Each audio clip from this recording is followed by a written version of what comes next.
Assalomu alaykum. Kanalimizga xush kelibsiz. Siz bilan eng so'nggi sport yangiliklarini yetkazib beruvchi FIFA 90+ kanali.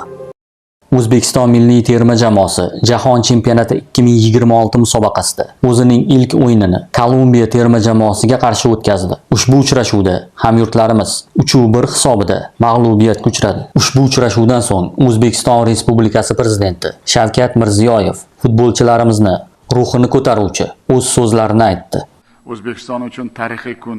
Murosasiz juda qizg'in kechgan o'yinda futbolchilarimiz Jahon mundialida birinchi marta juda katta tajribali jamoaga qarshi o'zining kuchli xarakterini ko'rsatdi. Oson emas, birinchi marta 34 yil biz kutgan voqea bo'ldi. Shuning uchun kuchli xarakteri, jismoniy tayyorgarligi va irodasini yaqqol namoyon etdi desak, bu ham to'g'ri. Biz uchun chempionatdagi birinchi golimiz bu ham g'alaba.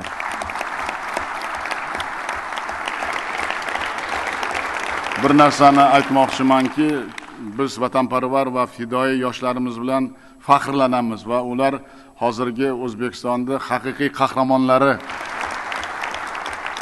Hali oldimizda juda ko'p imkoniyatlar borligini o'zlaring ko'rdilaring.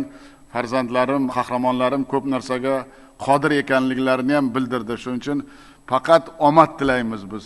Olg'a O'zbekiston.